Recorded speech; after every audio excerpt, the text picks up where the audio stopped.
সুদীপাকে দেখেই চিনতে পেরে সুদীপাকে নিয়েই রূপার সামনে হাজির হল সোনা। হ্যাঁ বন্ধুরা, এমনটাই দেখতে পাব আমরা অনুরাগের ছোঁয়া ধারাবাহিকের আগামী পর্বগুলোতে। সুদীপা এই প্রথমবারের মতো কলকাতা শহরে আসে মেডিকেল কলেজে ইন্টারভিউ দেওয়ার জন্য। সেখানে এসে খুব খুশি হয়ে যায়, কারণ এখান থেকেই তার স্বপ্ন পূরণ করতে পারবে।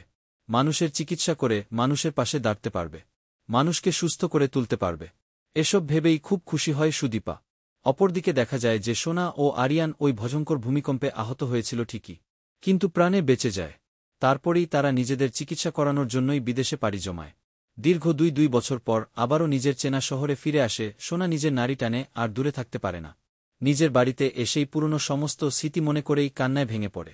তার এই বাড়িতেই কত স্মৃতি জড়িয়ে আছে, এসব ভাবতে থাকে। ঠিক সেই মুহূর্তেই আরিয়ান সোনাকে সামনে নেয় আর বলে যে পুরনো কথা মনে করে তুমি কষ্ট পেও না।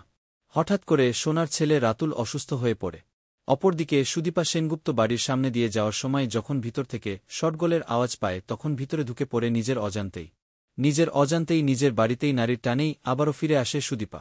সেখানে এসেই দেখতে পায় একটা বাচ্চা ছেলে হঠাৎ করে অসুস্থ হয়ে গেছে। তাই কোনো চিন্তা না করেই রাতুলের চিকিৎসা করে রাতুলকে সুস্থ করে তোলে সুদীপা।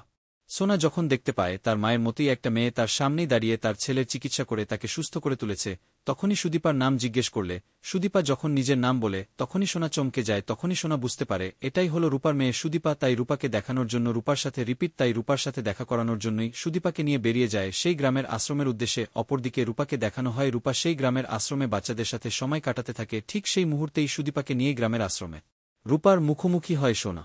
এভাবেই দীর্ঘ দুই বছর পর নিজের মেয়ে সুদীপার সাথেই রূপার দেখা হয়। তো বন্ধুরা, তোমরা এটাই তো চাও যেন এভাবেই সুদীপাকে দেখে চিনতে পেরে রূপার সামনে যেন সুদীপাকে নিয়ে হাজির হয়।